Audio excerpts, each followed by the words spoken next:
강산의 가수 아시죠? 찾아보시면 이런 내용이 있습니다. 이 가사가 이런 겁니다. 정말 이 세대에 행복하기 위해 돈이 꼭 필요할까? 아니면 돈이 없어도 얼마든지 행복해질 수 있을까? 만일 행복하기 위해 돈이 꼭 필요하다면 이제 우리는 어떻게 해야 할까? 돈을 벌기 위해 미친 듯이 앞만 보고 달려가야 하나? 그렇게 돈을 벌다가 과로로 지쳐 쓰러지면 돈을 벌면서도 삶의 향기를 잃어버리지 않을 수는 없을까? 뭐 이런 내용입니다. 참 우리는 자본주의 살아가면서 이런 돈, 또 여러 가지의 많은 유혹과 또 시험들이 있습니다. 그래서 우리가 자본주의 살아가면서 우리가 믿음으로 내 삶을 지켜내기가 어려운 부분들이 있습니다. 왜냐하면 우리의 신념보다는 때로는 세상의 유혹과 또 시험이 더 크기 때문입니다. 자, 오늘 우리는 예수님께서 광야에서 첫 번째 유혹을 어떻게 이겼는지에 대해서 함께 나누고자 합니다. 예수님은 세 가지 유혹을 받으셨는데 이 세 가지 유혹을 2주에 걸쳐서 함께 나누고자 합니다. 그래서 오늘은 첫 번째 유혹을 어떻게 주님이 이겼었는지, 다음 주에는 두 번째와 세 번째, 그러니까 마태복음 4장 1절부터 11절까지는 다음 주와 본문이 같겠습니다. 자, 오늘 말씀은 이렇게 시작하고 있습니다. 마태복음 4장 1절 말씀을 우리 다시 한번 읽겠습니다. 시작. 그때 예수께서 성령에 이끌려 받으러 광야로 가사. 자, 여러분 오늘 말씀을 한번 잘 보십시오. 뭐라고 말씀합니까? 예수님도 시험을 받으셨는데 우리에게 이런 시험이 늘 있다는 말입니까? 없다는 말입니까? 있다는 것입니다. 그런데 예수님이 이 시험을 이길 수 있었던 첫 번째 이유에 대해서 말씀하는데 그것이 뭡니까? 성령에 이끌려 가셨다라는 것입니다. 여러분, 성령에 이끌려 가면 시험을 당할 때에도 이길 수 있다라고 하는 것을 먼저 예수님은 첫 번째 이 시험에서 보여주고 있습니다. 오늘은 이 예수님이 어떻게 시험을 이겼는지 첫 번째, 두 번째 우리에게 가르쳐주는 교훈을 가지고 함께 나누고자 합니다. 여러분, 성령에 이끌려 가셨기 때문에 마귀가 주는 시험을 이길 수 있었다라고 성경은 말합니다. 여러분, 어떨 때 우리가 음식의 유혹을 많이 받습니까? 배고프면, 배부르면 절대 유혹에 넘어지지 않습니다. 아니면 배고파도 어떤 게 있습니까? 내가 꼭 이번에 다이어트에 성공할 거야 라는, 여러분 이게 굳건하면, 그리고 어떻습니까? 내가 그러하면서 몸무게가 점점점 어떻습니까? 줄어들고 60대에서 50대로, 50대에서 막 이렇게 후반에서 전반으로 가고, 여러분 이러면 이길 힘이 생기는 거죠. 왜? 분명한 신념이 있기 때문입니다. 그러면 내가 지금 배가 고파도 이길 힘이 주어지는 것입니다. 여러분, 우리가 성령에 이끌려 살 때도 마찬가지입니다. 유혹이 있을 때 승리할 수 있습니다. 여러분, 사람은 어떻게 유혹이 일어납니까? 여러분, 밖에서 오는 유혹들이 있고 또 내 내면에서 오는 유혹들이 있습니다. 내 안에 어떤 것에 대한 욕심들이 생길 때 이거를 탐심이라고 하죠. 또 어떤 내가 뭔가 끌려가는 어떤 이런 욕구들이 있을 때 이거를 정욕이라고 합니다. 이런 것으로 인해서 우리가 시험에 빠지는 것입니다.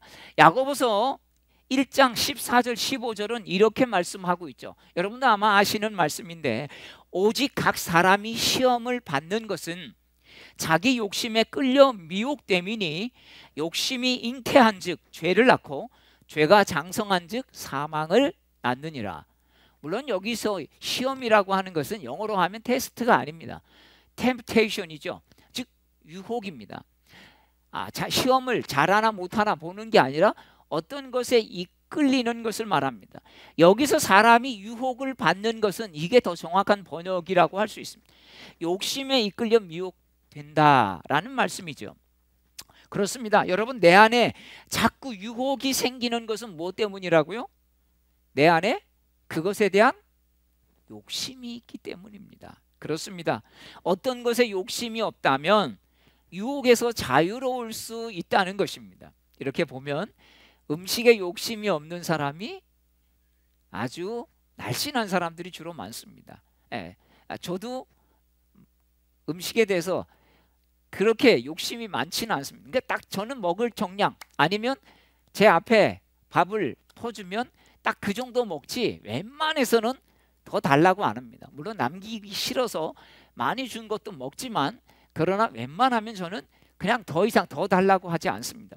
그러니까 더 달라고 하면 진짜 맛있나 보다 이렇게 생각하시면 되는 것입니다. 그래서 저한테는 뭐 혹시 주신다면 조금만 주시면 되는 것입니다. 여러분, 욕심이 없는 사람들은 거기에 자유로운 것이죠. 물론 제가 음식에 욕심이 전혀 없다는 이야기는 아닙니다. 그러나 많이 먹는 것에 대한 욕심이 없다라는 것이죠. 여러분, 유혹에 쉽게 넘어지는 삶이 되는 이유가 뭐겠습니까? 그것에 대한 자꾸 탐심과 정욕이 있기 때문에, 끌리는 것 때문에 여러분 거기에 욕심이 생기는 것입니다. 여러분이 어떤 한 주간의 삶을 속에서, 아니면 이번 주의 삶 속에서 여러분들이 유혹에 자꾸 여러분의 마음이 빼앗긴 게 있다면, 특별히 이것이 유혹이라고 하지 않아도 자꾸 내 마음이 가는 것이 있다면, 여러분 그것은 그것에 대한 내 마음의 욕심이나, 아니면 한편으로는 그걸 미련이라고 하죠. 미련이라고 하는 것이 내 안에 많다는 것을 여러분 입증하는 것이 되는 것입니다. 마태복음 4장 2절 말씀을 우리 같이 읽겠습니다. 시작. 40일을 밤낮으로 금식하신 후 줄이신지라. 여러분, 밤낮으로, 여러분 금식해도 어떤 분은 저녁 금식만 하시는 분이 있고 아침 금식만 하시는 분이 있습니다. 그죠? 그런데 40일 동안 온전한 금식을 했다는 겁니다. 아무것도 물을 드셨는지 안 드셨는지는 모르겠습니다만 금식하셨다라는 것입니다. 여러분, 40일이 금식한 후에 극도로 배고픔이 왔을 때 마귀가 유혹해 왔습니다. 자, 마귀는 예수의 배고픔이 극에 달한 줄 알고 그 배고픔을 더욱 자극해서 먹는 것으로 유혹하려고 했던 것입니다. 여러분, 사실 굶었는데 배고픈 거 자연스러운 거 아니겠습니까? 그래서 어떤 분이 금식하다가 얼마나 내가 동물적인지를 자기 자신을 보았다는 것입니다. 금식하면서 기도하는데 그래, 내 금식 끝나면 내가 가서 뭘 먹겠다, 내 금식 끝나면 내가 가서 뭘 먹겠다, 먹는 목록을 쓰고 있더라는 거죠. 금식하고 있으면서도 내가 지금 무엇을 생각하느냐, 육신의 일을 생각하는 자기 자신의 모습을 보았다는 겁니다. 그런데 이게 2주 지나고 막 이렇게 시간이 지나가니까 이제는 그것도 생각이 안 나더라는 것이죠. 여러분, 먹지 않았는데 어떻게 음식에 대한 유혹을 이길 수가 있겠습니까? 물론 고비들이 있어요. 며칠 지나면 또 음식 생각 안 나다가 또 더 시간 지나가면 또 생각나고, 또 그때 또 음식을 먹는 걸 잃어버리는 이런 생각들이 있기 때문에 여러분 40일 금식도 해내는 사람들이 있습니다. 그런데 준비 안 된 사람은 하다가는 여러분 위험해질 수 있습니다. 의욕만 가지고 되는 것이 아니라 며칠 하다가 또 다시 하고 또 시간을 점점 늘려가야만 여러분 40일 금식을 할 수가 있는 것입니다. 그런데 여러분 한번 생각해 보십시오. 마귀가 예수님께 와서 유혹하는 것은 금욕에 대한, 즉 금식을 못하게 하려고 넘어뜨리는 것일까요? 아니죠. 이미 예수님은 40일 금식했습니까? 안 했습니까? 이미 예수님은 40일 금식을 마친 상태입니다. 그러니까 어떻습니까? 먹어도 됩니까? 먹으면 안 됩니까? 먹어도 되죠. 이미 금식을 다 마친 상태입니다. 그런데 지금 마귀가 와서 음식을 먹으라 이렇게 말하는 게 여러분 유혹이 되겠습니까? 자, 왜 이게 유혹이 되는 것이겠습니까? 자, 4절 마태복음 4장 3절에 그것이 나와 있습니다. 우리 3절 말씀을 또박또박 읽겠습니다. 시작. 시험하는 자가 예수께 나와서 이르되 내가 만일 하나님의 아들이거든 명하여 이 돌들로 떡덩이가 되게 하라. 여러분, 여기에 예수님께서 어떤 마귀의 유혹을 듣습니까? 너 빨리 배고프니까 먹어라. 그러니까 금식이 깨지겠지? 여러분, 이게 아니라는 것입니다. 하나님의 아들이거든 큰 능력이 있는데 그 능력으로 뭘 하라는 겁니까? 이 돌들을 떡덩이로 만들어서 너가 가진 그 큰 능력을 너를 위해서 가차없이 사용하라. 여러분, 이것이 유혹이라는 것입니다. 단순히 지금 예수님은 여러분 예수님이 금식하는 것을 깨려고 한 게 아닙니다. 이미 40일 금식은 다 마친 상태입니다. 뭘 먹어도 상관없어요. 근데 우리가 이 말씀을 보면서 지금 예수님께 와서 금식 못하게 막으려고, 아니, 그렇지 않습니다. 이건 다른 유혹인 것입니다. 우리가 이거를 제대로 봐야 된다는 것입니다. 여러분, 떡덩이가 되게 하라고 하는 언급은 뭐겠습니까? 구약에서 하나님이 이스라엘 백성들에게 만나를 주신 것을 연상할 수 있습니다. 여러분, 이건 아주 교모한 유혹이라는 겁니다. 사단은요, 우리 삶 속에 와서 여러분 아주 교모하게 우리를 믿음으로 살지 못하게 유혹하는 것입니다. 예수님에게 지금 이렇게 말하고 있는 거예요. 하나님을 의지하지 말고 너가 가진 능력으로 너의 필요를 채우라. 이런 이야기입니다. 마귀가 하는 시험은 예수님에게 하나님이 주신 사명과 상관없는 다른 곳에 너 자신을 위해서, 너 필요를 위해서 너 능력을 사용해라. 이런 유혹인 것입니다. 자, 그런데 여러분, 마귀가 이렇게 배고픔의 문제를 자신이 가지는 능력으로 해결하라는 것, 여러분, 이게 유혹으로 들립니까? 때로는 만약에 이게 그런 의미라면 이거는 이게 뭐가 유혹이 될까? 여러분, 그렇게 생각하지 않겠습니까? 내가 가진 능력으로 내 문제를 해결한다? 여러분, 우리 삶을 보면 어찌 보면 너무 당연한 거 아닙니까? 근데 이게 뭐가 시험일까? 여러분, 이게 뭐가 유혹일까요? 여러분, 우리가 이거를 생각해 봐야 하는 것입니다. 여러분, 이 부분은 우리에게도 마귀의 시험은 시험 같지 않게 들릴 수도 있습니다. 여기에 무서운 함정이 있다는 거죠. 우리에게도 동일하게 적용할 수 있습니다. 내가 가진 것, 능력, 내가 가진 돈으로, 경험으로 우리의 문제를 내가 해결하고 싶은 대로 해결하라. 여러분, 이게 큰 문제라는 것입니다. 여러분, 여기에 심각함을 느끼지 못하는 사람은 여러분, 우리의 신앙이 지금 약간 빗나가고 있는 것입니다. 왜 그렇습니까? 여기에는 하나님이 전혀 없기 때문입니다. 하나님 없이 그냥 너가 가진 힘과 자원으로 그렇게 살으라는 그런 이야기입니다. 여러분, 잘 보십시오. 하나님 없이 내 힘으로 살라고 하는 것, 여러분, 이것은 유혹이고 죄입니다. 성경은요, 하나님 없이 사는 것, 이것을 죄라고 분명하게 말하고 있기 때문입니다. 마귀가 시키는 대로 자기 가진 힘으로 살면 어떻습니까? 결국 우리는 하나님과 상관없이도 얼마든지 살 수 있게 된다는 거죠. 그렇게 산다는 것입니다. 여러분, 사람들이 하나님을 믿다가 좀 살만하게 되고 문제가 조금 없으면 하나님과 서서히 멀어지는 이유가 뭐겠습니까? 이제 하나님께 나는 기도하지 않아도 뭐 별 문제 없으니까 내가 하나님 앞에 굳이 그냥 막 엎드려서 기도할 하나님을 의지하지 않아도 그냥 내 삶에 별 문제가 없어요. 여러분, 이런 사람들이 어떻게 보면 교회는 떠나지 않아도 하나님에게서 점점 떠날 수도 있어요. 어떤 사람은 그 상태가 오면 교회도 떠나고 하나님도 떠나게 된다, 이것입니다. 왜? 아쉬운 게 없다라고 생각하기 때문입니다. 여러분, 살만한 처지가 되면 하나님의 능력 없이도 살 것 같은 생각들을 마귀들이 집어넣어 준다는 것입니다. 그래서 자기 가진 것으로 그냥 너 필요 채우고, 너 돈 있지? 그러면 너 사고 싶은 거 사고, 여러분, 이렇게 살으라는 것입니다. 그런데 어떻습니까? 예수님은 자신의 능력을 자신을 위해서 사용하지 않았습니다. 얼마든지 예수님은 돌로 떡을 만들 수 있는 분입니다. 그런데 자기가 가진 능력을 가지고 자기 문제를 해결하기 위해 사용하시지 않고 하나님의 역사에 자신의 하나님이 주신 능력을 사용했다는 것입니다. 그래서 여러분, 정말 어려운 사람들 치유하고 회복시키시고 가르치시고 기도하시고 이런 일을 쓰셨지, 자기가 가진 능력을 가지고 자기를 이롭게 하시면서 살지 않으셨다는 것입니다. 만약에 그랬다면 하나님의 구원의 사역을 제대로 감당할 수 있었을까요? 십자가를 지실 이유도 없었을 것입니다. 왜? 얼마든지 사람들이 자기를 따르는데, 그러면 여러분, 사람들이 지도자가 되고 여러분, 독립군 지도자가 되지 않았겠습니까? 여러분, 이것이 결국 사명으로 살지 못하게 하고 자기 육체로 살게 하는 여러분 부분들인 것입니다. 예수님은 이런 마귀의 유혹에 넘어지지 않았습니다.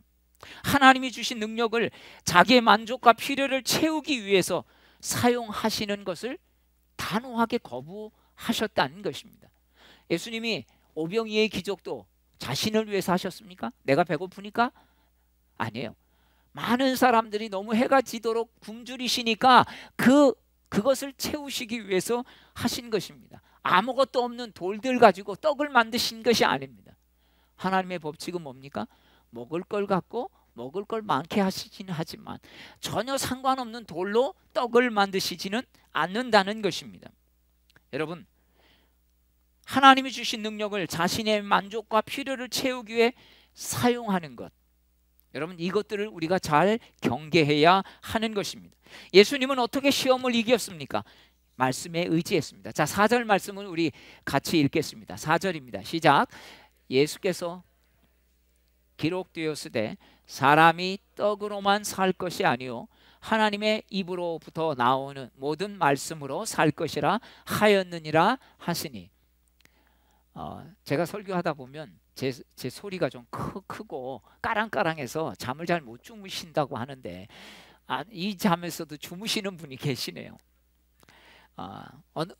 어느 분이 제가 귀가 안 좋은데 목사님 설교는 정말 잘 들립니다. 자, 이런 분들을 굉장히 많이 들었습니다.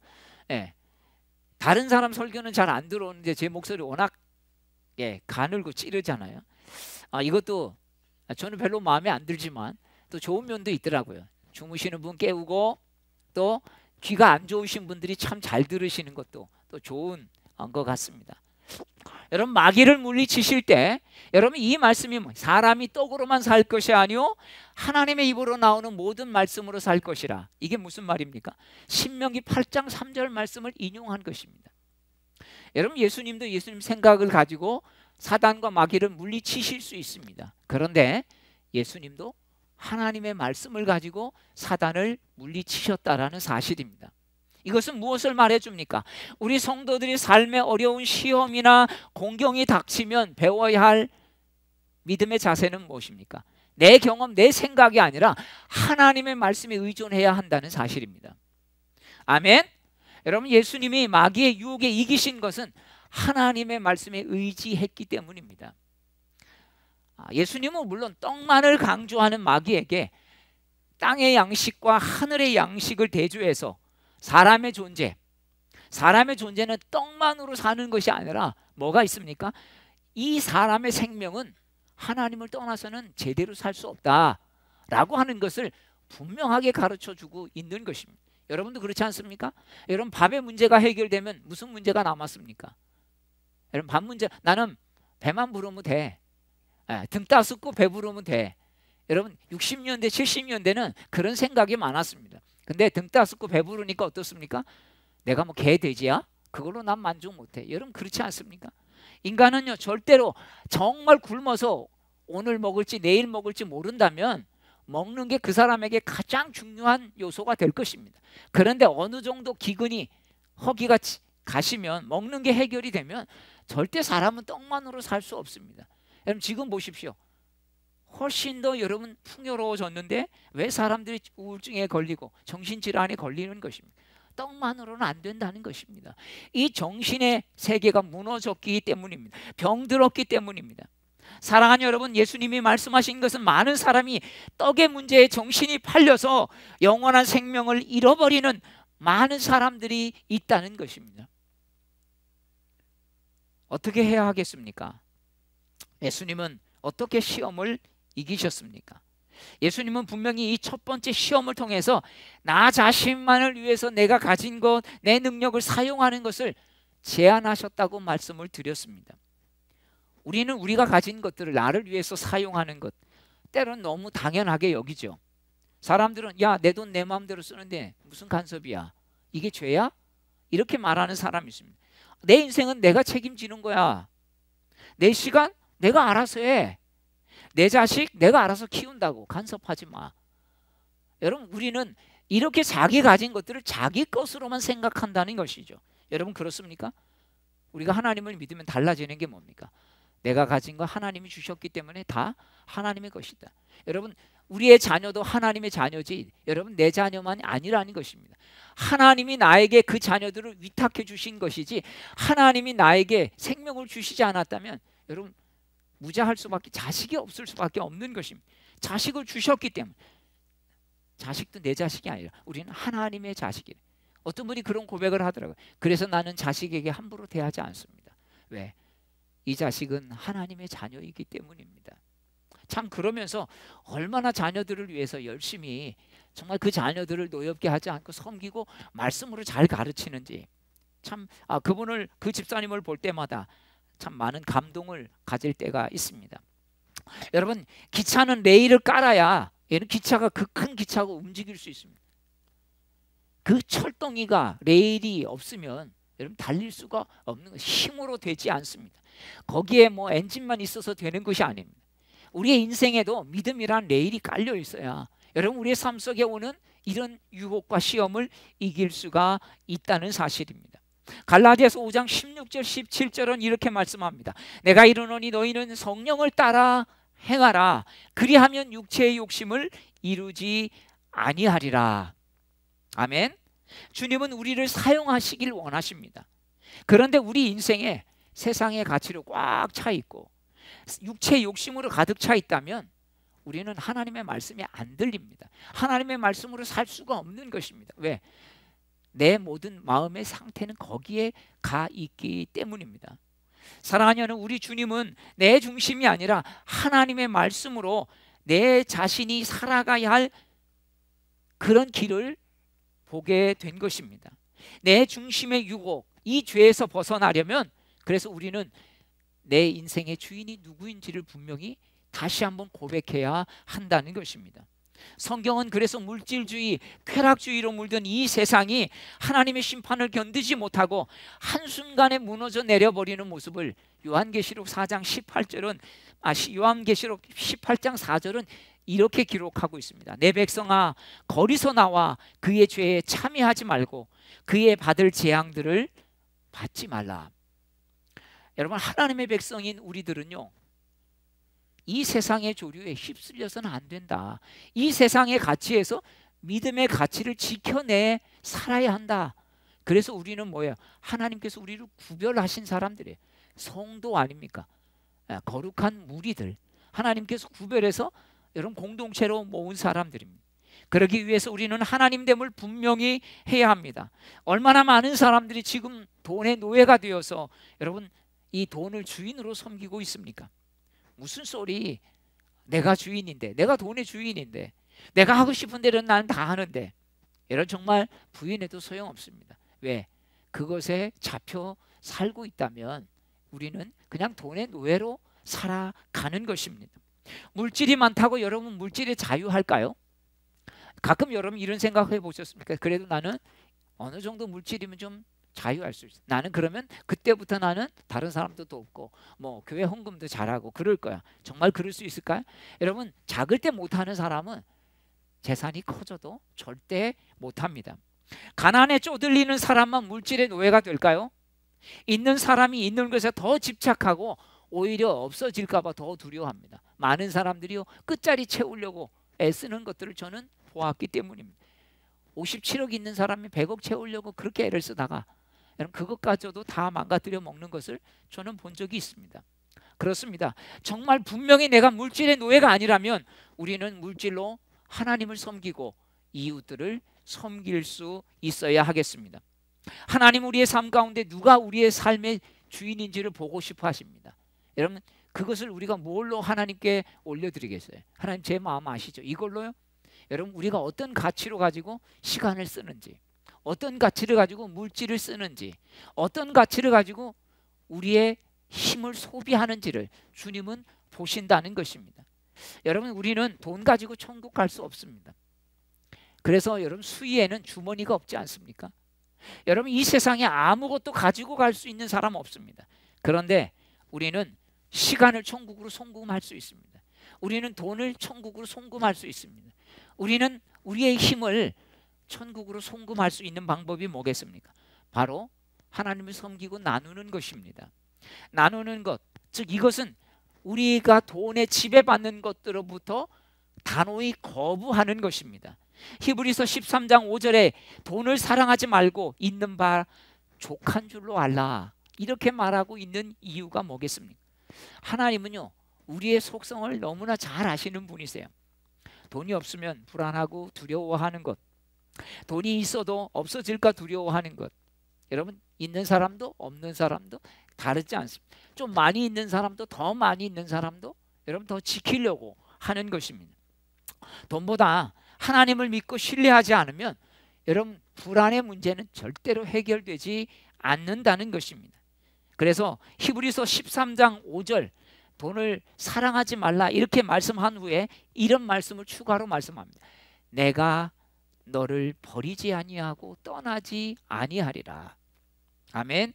내 본성대로 살면 절대로 하나님의 영광을 드러낼 수 없습니다. 내게도 기쁨이 되고 행복이 되지 못하다는 것이죠. 여러분 정말 진정한 행복은 간접적으로 오는 것에서 있습니다. 보십시오. 내가 직접적으로 얻으려고 하는 기쁨 중에서 뭐가 있을까요? 그냥 맛있는 거 먹는 거 기쁨 좋죠. 그래서 사람들은 허전할 때 맛난 것을 먹으러 다닙니다. 그러니까 그런 기쁨도 잠깐이죠. 좋은 것을 누리는 것, 좋은 집에 가서 사는 것, 여러분 좋은 차를 사는 것, 여러분 아무리 좋은 것도 며칠 못 갑니다. 그것이 좋은 차를 샀다고 한 달 가고 1년 가는 사람은 없다는 것이죠. 여러분 재미있는 것, 이것들이 여러분 누리는 것 죄는 아닙니다. 그런데 이런 것만 따라서 살다 보면 우리는 육신만을 위해서 사는, 여러분 이게 하나님 없는 죄가 된다는 것이죠. 그런데 여러분 사랑에서 오는 즐거움과 기쁨, 그리고 섬김과 헌신의 열매에서 오는 보람은 내 인생을 계속해서 그 시간이 지나도 내 인생을 보람되게 여러분 하지 않습니까? 우리 가슴에 벅찬 기쁨들을 이렇게 슬그머니 제공해 주는 은혜를 우리에게 주는 것입니다. 여러분 그래서 우리는 자신을 위해서 살아가는 게 아니라 정말 하나님이 우리에게 주신 사명을 위해서 살아가야 할 것입니다. 오직 하나님의 영광과 이웃의 축복된 삶을 위해서 우리가 살아갈 때 우리가 진정 이런 행복들을 오래 느끼고 살 수가 있다는 것입니다. 나를 위해서 쓸 때 행복이 50이라면 여러분 그것을 다른 사람을 위해서 쓸 때는 그 50이 오래 간다는 것이죠. 그것이 내게 보람이고 행복이고 누림이 될 수 있습니다. 정신과 의사인 이시영 박사는 현대인이 세라토닌 결핍 증후군을 가지고 있다 이렇게 말하고 있습니다. 그는 이렇게 말합니다. 세라토닌 신경의 분포는 생명 중추에 있고 전내에 펼쳐져 있다.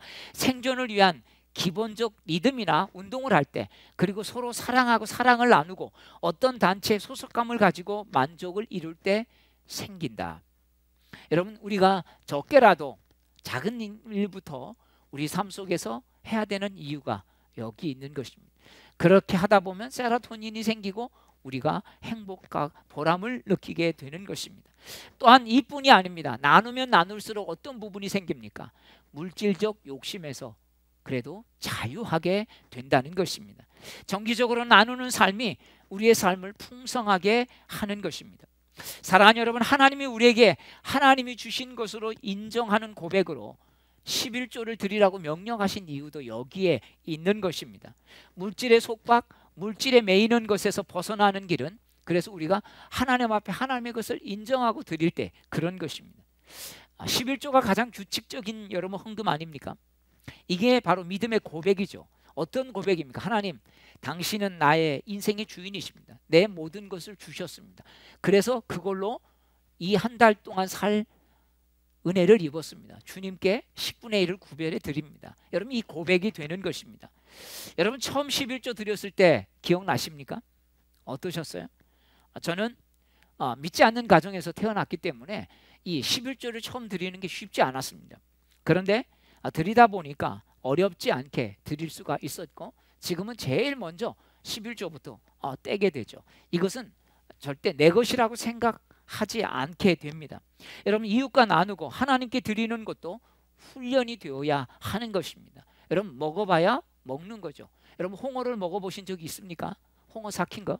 제가 한번 전주 갔다가 그거 먹어보고, 제가 홍어를 좋아하는데 삭힌 건 전 싫어합니다. 모르고 먹었다가 그 다음부터는 음식을 하나도 먹지 못한 적이 있습니다. 근데 또 교인이 자카르타에 있을 때 접대한다고 홍어 삼합을 접대하는데 안 먹을 수가 없어서 먹어보니까 먹을만 하더라고요. 세 번째 먹으니까 더 맛있더라고요. 야, 먹어본 사람이 이게 먹는구나. 그 썩은 것 같은 냄새가 나도 자꾸 먹다 보니까 괜찮아져. 근데 아직 그렇게 좋아하게 되는 것은 아니라는 것이죠. 여러분, 그렇습니다. 우리도 먹어본 사람이 먹는 것처럼 여러분, 나눠본 사람이 나눌 수 있다는 것입니다. 마음만 가지고 되는 것이 절대로 아닙니다. 텔레비전을 보는데 어려운 사람 보면 안타깝고 불쌍해서 눈물이 나서 어떻습니까? 1588 뭐 이렇게 누르는 거 있지 않습니까? 제가 이렇게 눌러본 적이 있습니다. 몇 번 눌러봤는데 또 어떨 때는 이게 잘 안 가요. 막 그런 마음, 눈물을 흘리다가도 또 이게 막상 이거를 헌금으로 누르려고 하면 또 이게 잘 연결이 안 될 때가 있다는 것이죠. 야, 그럼 내가 좀 전에 울었던 건 그 뭔가? 참 그런 생각을 하게 됩니다. 여러분, 실천의 연습이 안 되면 참 이런 거 단 몇만 원 보내는 것조차도 쉽지 않다는 것이죠. 마귀는 2000년 전 예수님을 유혹해서 자기의 능력으로 자신이 가진 것을 위해서 사용하도록, 그래서 남에게는 어떻게 보면 눈을 돌리지 못하도록 그렇게 유혹하고 온갖 이유를 우리에게도 여러분 만들고 있지 않습니까? 마귀는 우리를 떡, 즉 밥에 매어 살도록 해서 우리를 종으로 부리려고 합니다. 야, 너도 어려운데 무슨 누구를 돕는다고? 너나 잘해. 야, 네 자식도 못 돌보면서 무슨 교회 학교에서 네가 교사를 한다고? 야, 네가 교회에서 제대로 하지도 않으면서 집 청소도 안 하면서 무슨 교회 가서 청소를 해? 여러분, 이런 생각이 들 때가 있지 않습니까? 야, 네 일이나 잘해. 너나 잘해. 여러분, 이거 여러분 틀린 말이 아니죠. 그런데 사단은 그렇게 해서 못하게 하는 것입니다. 너나 잘해. 그러면 나만 잘합니까?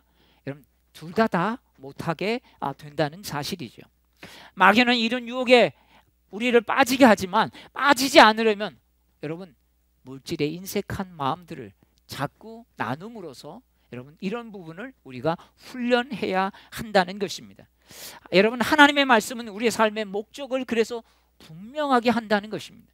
사람이 떡으로만 살 것이 아니다. 여러분, 아멘. 반대로 우리는 삶의 목적을 상실하면 현재의 삶의 만족과 인간의 본능적인 욕구 충실할 수밖에 없습니다. 여러분, 하나님의 말씀이 없으면 인간적인 욕구에 우리는 정말 충실할 수밖에 없죠. 본능에 충실한 거죠. 세상은 본능에 충실하라고 말합니다. 그러면 우리는 동물과 별반 다를 바가 뭐가 있겠습니까? 여러분, 자신의 이름과 자신의 유익을 구하는 삶만 살게 될 수밖에 없습니다. 여러분, 본능에 충실하면 말이죠. 말씀이 없으면 그냥 우리는 그냥 말하는 동물일 뿐입니다.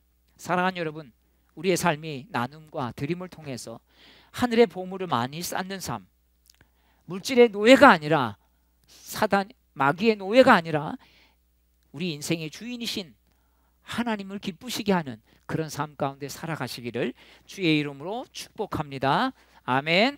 우리 같이 다 함께 일어나셔서 우리 찬양하고 기도하겠습니다.